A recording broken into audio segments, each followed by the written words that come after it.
अस्सलाम वालेकुम नाज़रीन, मैं हूं जमील अख्तर गौरी, साबिक AD standard development and dissemination Punjab health care commission, और आप देख रहे हैं मेरा digital channel health care establishment. नाज़रीन, कुछ दिन पहले मैंने एक व्लॉग अपलोड किया था जिसमें हम शेयर किया था कि एक होम्योपैथिक डॉक्टर या तबीब कौन कौन से इक्विपमेंट्स जो हैं वो अगर किसी मरीज़ का वो फिज़िकल मुआयना करने जा रहा है तो वो कौन कौन से इक्विपमेंट्स इस्तेमाल कर सकता है। तो बहुत सारे सवालात जो है वो लोगों ने किए, बहुत से फ़ोन आए और व्हाट्सएप पे लोगों ने मैसेज भी किए। कुछ सवालात थे वो मैंने जवाब भी दिए उनके। और इसी सिलसिले में कुछ दिन पहले एक पोस्ट भी जो है वो अपलोड हुई थी सोशल मीडिया पे कुछ ग्रुप्स में कि जी एक होम्योपैथिक डॉक्टर या एक तबीब जो है क्या नहीं कर सकता है। तो उस सिलसिले में भी कुछ गुजारिशात हैं जो वो करनी है मैंने। आज जो हम ये व्लॉग बना रहे हैं इसमें मौजू हमने ये रखा है कि एक होम्योपैथ, एक तबीब और एक एलोपैथिक डॉक्टर जो है वो क्या क्या काम कर सकता है। इक्विपमेंट्स का तो जिक्र हम कर चुके हैं कि जी इक्विपमेंट्स जो है वो कौन कौन से इस्तेमाल कर सकते हैं, और आज हम इसमें मज़ीद इजाफा ये करने जा रहे हैं कि वो क्या क्या काम कर सकते हैं और क्या नहीं कर सकते। इसके लिए ज़रूरी है कि सबसे पहले आपके पास एक एक्ट होना चाहिए, यूएएच प्रैक्टिशनर एक्ट 1965, यानी हकीम और होम्योपैथिक डॉक्टर जो है जो चीज़ें इस्तेमाल कर सकते हैं या जो उनकी एजुकेशन है, जो काम वो कर सकते हैं, उनकी वो जो चीज़ें अवेलेबल हैं वो एक तो उनके पास जो है वो डॉक्यूमेंट जो है वो यूएएच प्रैक्टिशनर एक्ट 1965 होना चाहिए। दूसरा रूल्स हैं UH system of medicine rules जो हैं 1980 के रूल्स हैं वो होने चाहिए। एक आपके पास पंजाब हेल्थ केयर कमीशन का जो है वो एक्ट मौजूद होना चाहिए। दूसरा ये कि पंजाब हेल्थ केयर कमीशन के जो एमएसडीएस बने हैं वो भी अप्रूव्ड हैं, तो वो तबीब के पास जो है वो मतब वाले होने चाहिए और होम्योपैथ के पास जो है वो होम्योपैथिक क्लिनिक वाले होने चाहिए, और एक एलोपैथिक डॉक्टर के पास जो है वो जीपी वाले एमएसडीएस होने चाहिए। इसके अलावा इन तीनों लोगों की अपनी अपनी जो काउंसिल्स हैं उन्होंने कोड ऑफ एथिक्स भी जो है वो बनाया हुआ है और वो भी पब्लिश हुए हैं। तो ये कोड ऑफ एथिक्स भी इन तीनों लोगों के पास होने चाहिए। तो ये जो डॉक्यूमेंट जो हैं वो बहुत सारी चीज़ें जो है वो क्लियर कर देते हैं कि एक होम्योपैथ को, एक तबीब को क्या करना है, क्या कर सकता है और वो क्या नहीं कर सकता है। तो आज हम तफसील जो है वो इसकी देख लेते हैं बारी बारी जो है वो हेडिंग वाइज जो है ये कोई 18-19 पॉइंट्स हैं मैंने तरतीब दिए हैं, उस पर हम बात कर लेते हैं। व्लॉग थोड़ा सा तवील हो जाएगा, मैं माजरत खां पेशगी माजरत चाहता हूँ।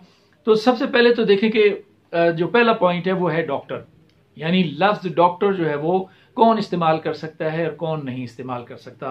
तो एलोपैथिक डॉक्टर तो अपने नाम के साथ वो डॉक्टर इस्तेमाल करते हैं, वो 1962 का पीएमडीसी का एक्ट था उसके तहत वो इस्तेमाल करते हैं। तो 1965 में चूंकि फिर हमारा एक्ट आया तो एक्ट के अंदर बाकायदा वो सेक्शन 39(2) है, उसके अंदर बाकायदा जिक्र किया गया और कहा गया कि जी वैद और तबीब वो अपने नाम के साथ डॉक्टर का लफ्ज इस्तेमाल नहीं कर सकते। सेक्शन 39(2) में बड़ा वाज़े लिखा हुआ है। और होम्योपैथ डॉक्टर का लफ्ज इस्तेमाल कर सकता है, लेकिन वो भी पूरा होम्योपैथिक लिखेगा डॉक्टर के साथ और पूरा ही डॉक्टर जो है वो लिखेगा। सिर्फ डॉक्टर जो है वो लिखना जो है वो उसके लिए सही नहीं है।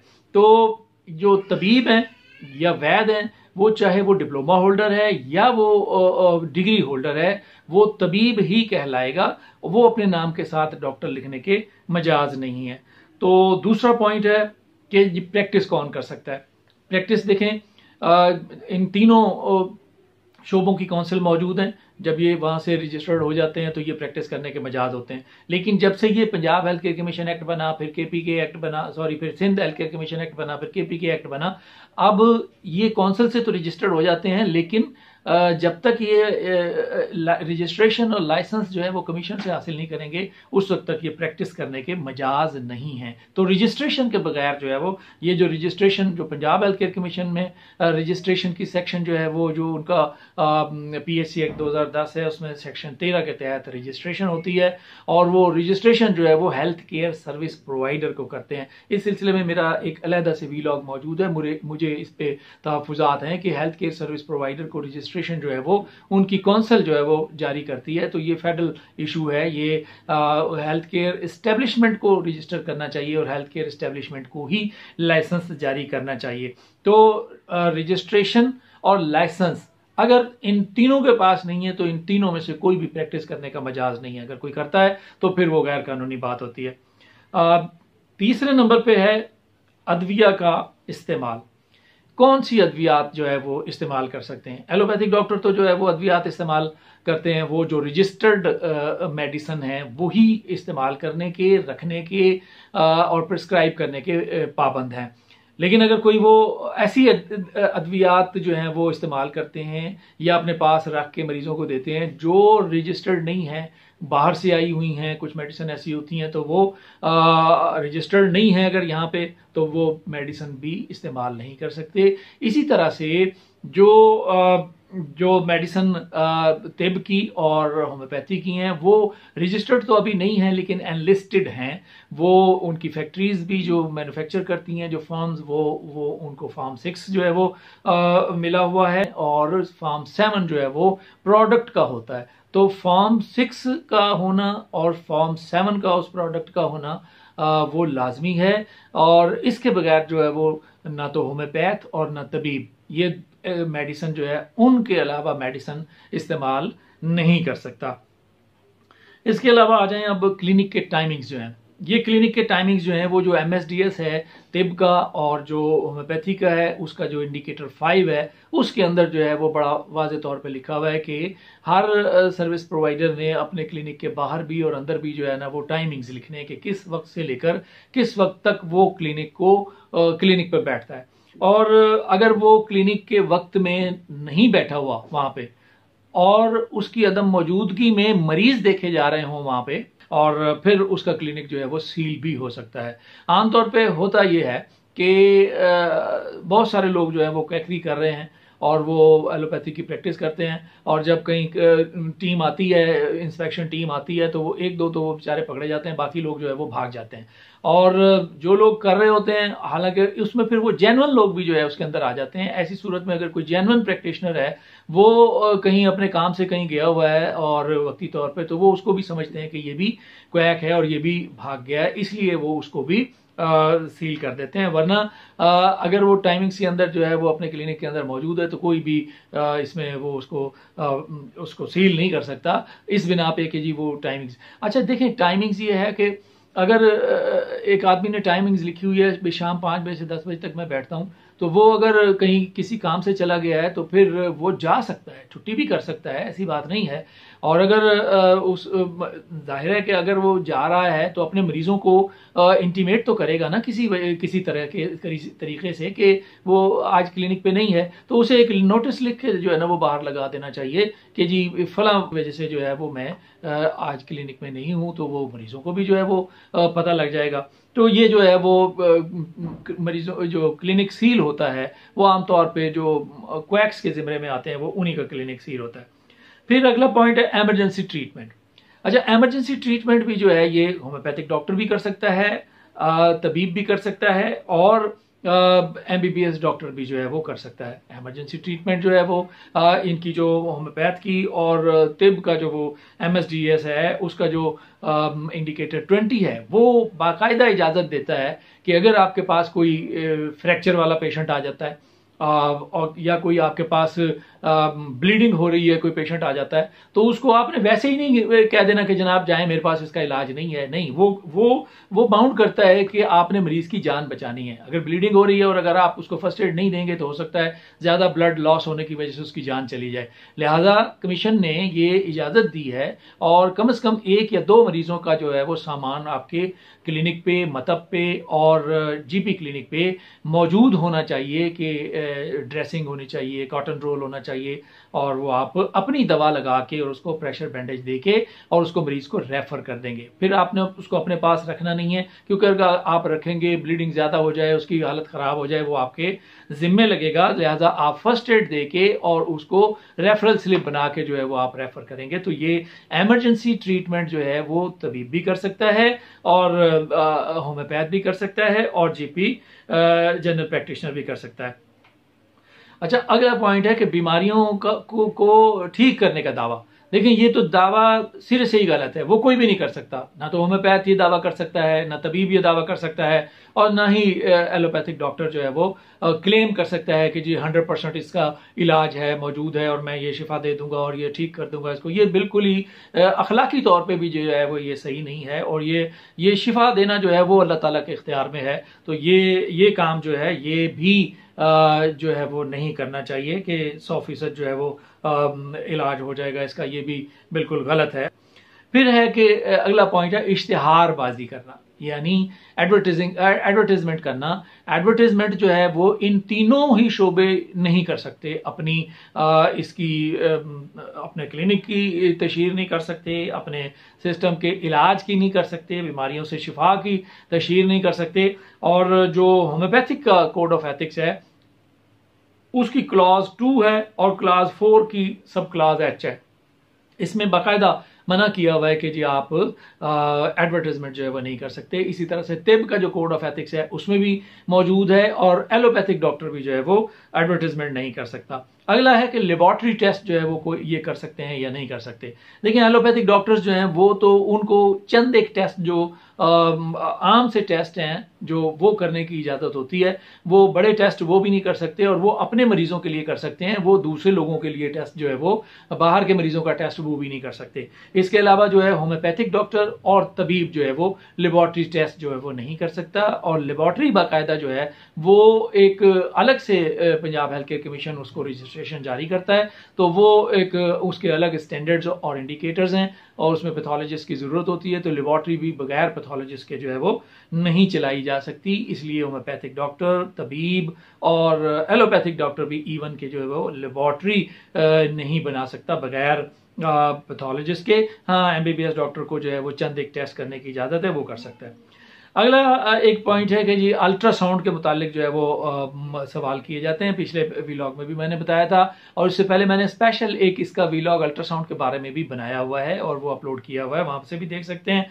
अच्छा, ये अल्ट्रासाउंड का जो है ना जो सिलसिला है वो मैं यहाँ अर्ज करूँ कि हमारी जो कौंसल है, इस वक्त की जो कौंसल है, उसके कोई 3 या 4 लोगों ने उजलत में, सिर्फ पैसे कमाने की खातिर उजलत में कानून की पैरवी नहीं की। कानून मौजूद है, ये एक्ट है, यूएच प्रैक्टिशनर एक्ट 1965 की जो सेक्शन है 47, उसकी सब क्लास A और D मौजूद है। इसके अंदर जो है वो आप इसमें पहले आपको एक रेगुलेशंस बनानी होती हैं। जो भी कोई डिप्लोमा आपने कराना है, कौंसल ने जो भी कोई कोर्स कराना है, उसकी रेगुलेशंस जो हैं वो बनानी होती हैं। तो वो फेडरल गवर्नमेंट से अगर वो रेगुलेशंस पहले बनवा लेते, पहले उनसे इजाज़त लेके रेगुलेशन बना के वहाँ से अगर मंजूरी करवा लेते, ट्रेनिंग मंजूर करवा लेते उसकी, तो वो कानूनन जायज़ थी। लेकिन पैसे कमाने के सिलसिले में चंद एक लोगों ने, सिर्फ 2-3 लोगों ने जो है ना वो पैसे के सिलसिले में इस कानूनी जो रिक्वायरमेंट थी उसको पूरा नहीं किया, और बस अपने तौर पे शुरू हो गए कि नहीं जी हम कर सकते हैं, और ये अल्ट्रासाउंड का जो है कोर्स करवाना शुरू कर दिया। तो वो हेल्थ केयर कमीशन ने और मिनिस्ट्री ऑफ हेल्थ ने जब देखा कि ये गैर कानूनी है तो वो उन्होंने फिर उसको बंद करवाया। अगला पॉइंट है कि दांतों का इलाज करना। तबीब भी दांतों का इलाज कर सकता है और होम्योपैथ भी दांतों का इलाज कर सकता है, और वहां तो एलोपैथिक डॉक्टर्स में तो वो डेंटिस्ट जो है वो इसका इलाज करते हैं। अच्छा, जो है आपके पास अद्वियात मौजूद हैं, तिब में अद्वियात मौजूद हैं। अगर दांतों की कोई तकलीफ है तो उसका इलाज कर सकते हैं, आप सर्जरी नहीं कर सकते, उसकी टूथ एक्सट्रैक्शन नहीं कर सकते। हाँ, ये जो आप डेंटल चेयर नहीं रख सकते, ना होम्योपैथ रख सकता है ना तबीब रख सकता है, क्योंकि डेंटल चेयर जो है वो सर्जरी के लिए इस्तेमाल होती है। आप अगर मरीज को स्टूल पे बिठा के और टॉर्च के जरिए आप देख के अगर उसमें कोई खोड़ है और उसके अंदर आप दवा लगाना चाहते हैं तो होम्योपैथी की दवा आप लगा सकते हैं। वो आपके पास डेंटल प्रोब भी होनी चाहिए, उससे आप डिप करके आप उसकी खोड़ में जो है वो दवा लगा सकते हैं और आप उसको ट्रीट भी कर सकते हैं दांतों को, लेकिन बगैर उसके डेंटल चेयर के। आपके पास अद्वियात मौजूद हैं, तिब में भी अद्वियात मौजूद हैं, होम्योपैथी में भी अद्वियात मौजूद हैं, तो दांतों का इलाज भी एक होम्योपैथिक डॉक्टर और एक तबीब कर सकता है। तो अगला पॉइंट है कि जी नुस्खा जो है वो मरीज को देना बहुत जरूरी है। देखें, ये नुस्खा देना मरीज का हक है, और ये जो MSDS हैं वो एलोपैथिक के MSDS में भी मौजूद है, तिब के MSDS में भी उसके इंडिकेटर 22 में मौजूद है, और होम्योपैथिक के MSDS के इंडिकेटर 22 में भी मौजूद है। पहले जो शुरू में जो बनाया था उसमें लाजमी था कि आपने सबको जो है वो देना है, नुस्खा जो है वो फराम करना है। और उसके बाद जब रिव्यू हुआ इसका MSDS का, तो फिर ये रिव्यू होता है कि फील्ड विजिट में क्या हुआ, किस तरह की कंप्लेंट्स आ रही हैं, इंस्पेक्शन में किस तरह की जो है वो बातें सामने आ रही हैं। तो फिर वो रिव्यू करने में, जब हमने इसको रिव्यू किया था, मैं भी उस वक्त वहीं पे था कमीशन में, तो हमने उसको वो जो लाजमी करने वाला हिस्सा था उसको निकाल दिया था। अब ये जरूरी नहीं है कि हर पेशेंट को आपने नुस्खा फराहम करना है, रिकॉर्ड आपने हर मरीज का रखना है, लेकिन जो मरीज आपसे कहता है कि जी मुझे आपने क्या दिया है, नुस्खा लिख के दें, तो तब आप पाबंद है कि उसको नुस्खा देंगे आप। लेकिन अब ये जरूरी नहीं है कि वो तमाम के तमाम मरीजों को जो है वो नुस्खा दिया जाए। सर्जरी देखें, एलोपैथिक डॉक्टर जो है वो भी सर्जरी उस हद तक कर सकता है। सर्जन जो है वो तो तमाम सर्जरी का वो है ऑथोराइज है, लेकिन एक एलोपैथिक डॉक्टर सिंपल MBBS वाला जो है वो बड़े ऑपरेशन करने का वो भी मजाज नहीं है। वो छोटे मोटे प्रोसीजर तो कर सकता है, लेकिन वो लिप्रोटमी नहीं कर सकता, वो हिस्टेक्टमी नहीं कर सकता, वो नेफ्रेक्टमी नहीं कर सकता। लेकिन बहुत सारी जगहों में, बहुत से छोटे देहात में मैंने देखा है कि वहां पे MBBS डॉक्टर जो है वो ये सारे काम कर रहे होते हैं, तो वो भी गलत है, वो भी क्वैकरी है, वो भी नहीं कर सकता। और जहां तक होम्योपैथिक डॉक्टर का ताल्लुक है, उसके लिए UAH एक्ट जो है 1965 का, उसकी सेक्शन 37(2)A है, वो बाद में ऐड की गई है। वो बाद में ऐड क्यों की गई होम्योपैथ के लिए, क्योंकि होम्योपैथ को सर्जरी, माइनर सर्जरी पढ़ाई जाती थी, तो होम्योपैथ ने जनाब अपने नाम के साथ जो है वो होम्योपैथिक डॉक्टर फला फला माइनर सर्जन भी जो है वो लिखना शुरू कर दिया था, और वो सर्जरियां भी जो है वो करनी शुरू कर दी थी कि जी हमने पढ़ा है और सारा है। तो फिर जो गवर्नमेंट ने फिर इस पे पाबंदी लगाई और एक्ट की ये सेक्शन शामिल की, और उसके अंदर बड़ा क्लियर वाज़े लिखा हुआ है सेक्शन 37(2)A में कि नो होम्योपैथ शैल प्रैक्टिस सर्जरी। होम्योपैथ नहीं प्रैक्टिस सर्जरी कर सकता, वो कोई भी सर्जरी नहीं कर सकता। लेकिन तबीब पाबंद नहीं है इसका, तबीब को पाबंद नहीं किया गया। दोनों का एक्ट एक ही है, तबीब को पाबंद नहीं किया गया। और अतिब्बा की जो काउंसिल है, नेशनल काउंसिल फॉर तिब, उसने पिछले दिनों जो है वो बाकायदा उस सर्जरी की डेफिनेशन की थी वफाकी मौसम के कहने पे, उसके ऑर्डर पे, और उसके अंदर उन्होंने बहुत सारी चीज़ें जो है वो उसके अंदर मेंशन की हैं। वो तबीब जो है वो खतने भी कर सकता है, तबीब जो है वो हड्डी का अगर फ्रैक्चर, सिंपल फ्रैक्चर है तो उसको भी ट्रीट कर सकता है, जख्मों का इलाज कर सकता है अपनी दवाओं के साथ, टेढ़े पाँव का जो इलाज है वो भी तबीब जो है वो कर सकता है अपनी अद्वियात के साथ। वो बहुत सारी चीज़ें उसके अंदर हैं, वो जो है वो तबीब करने का मजाज है। अगला जो पॉइंट है वो है डिलीवरी, ज़च्चगी जो है, उसमें एलोपैथिक डॉक्टर्स जो हैं वो तो जाहिर है MBBS डॉक्टर जो हैं वो तो उनको तो वो पढ़ते हैं सारा कुछ और उनकी ट्रेनिंग होती है। हाँ, अब जो होम्योपैथ डॉक्टर है और जो तबीब हैं, गवर्नमेंट एक ट्रेनिंग कराती है, दाई की ट्रेनिंग होती है। वो अगर तो homeopathic doctor, lady homeopathic doctor ने या तबीबा ने वो ट्रेनिंग भी साथ में की हुई है, तो फिर वो ये नॉर्मल डिलीवरी वो करने की मजाज है। लेकिन अगर वो ट्रेनिंग जो है जो गवर्नमेंट करवाती है वो अगर उसने नहीं की हुई, तो एक होम्योपैथिक डॉक्टर और एक तबीबा जो है वो डिलीवरी नहीं करा सकती। अगला पॉइंट है जनाब के हिजामा। हिजामा जो है वो सिर्फ और सिर्फ रजिस्टर्ड तबीब कर सकता है, ना तो होम्योपैथ उसको करने का मजाज है और ना ही एलोपैथिक डॉक्टर उसे करने का मजाज है, क्योंकि ना ये पढ़ते हैं और ना इनके सिलेबस में शामिल है, ना ये कर सकते हैं। अगला है आकोपंक्चर। अच्छा, ये वो चीजें हैं जो यामा को तो चलो इनके कोर्स में शामिल है। आकुपंक्चर एक ऐसी चीज है कि जिसका कहीं किसी कानून में अभी तक वो मौजूद नहीं है, यानी होम्योपैथ के जो कानून है उसके अंदर कोई आकुपंक्चर का जिक्र नहीं है। अतिब्बा का जो एक्ट है या जो रूल्स हैं या जो रेगुलेशंस हैं उसमें भी कहीं आकुपंक्चर का जिक्र नहीं है। लेकिन जो कानून है, जैसे होम्योपैथ अगर होम्योपैथिक काउंसिल से रजिस्टर्ड है तो होम्योपैथी की प्रैक्टिस कर सकता है। अगर तबीब जो है वो नेशनल काउंसिल फॉर तिब से रजिस्टर्ड है वो तिब की प्रैक्टिस कर सकता है। और इसी तरह से एलोपैथिक डॉक्टर जो है वो पीएमडीसी से रजिस्टर्ड है तो वो उसकी प्रैक्टिस कर सकता है। अभी तक किसी काउंसिल ने आकुपंक्चर सिस्टम ऑफ ट्रीटमेंट को अपने पास रजिस्टर्ड नहीं किया, तो अभी तक इसकी कोई कानूनी हैसियत नहीं है। ना ये तबीब करने का मजाज है, ना ही होम्योपैथिक डॉक्टर करने का मजाज है, और ना ही कोई एमबीबीएस डॉक्टर आकुपंक्चर करने का मजाज है। इसके अलावा आ जाए जी कि जो फिटनेस सर्टिफिकेट है, मेडिकल और फिटनेस सर्टिफिकेट, वो कौन दे सकता है?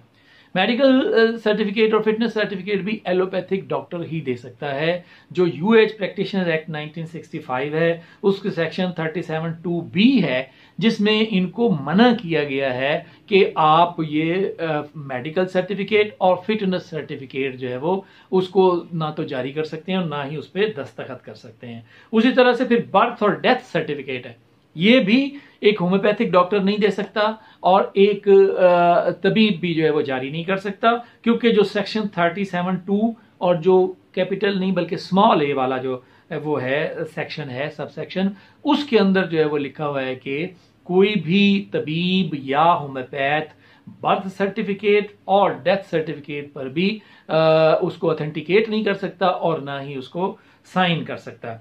इसके अलावा एक जो आखिरी पॉइंट है जो मेरी नज़र में अब रह गया है कि एक है कि जो सीरियस डिजीजेज हैं, जो सीरियस डिजीजेज हैं उसका इलाज जो है वो कहते हैं कि जी वो नहीं कर सकता।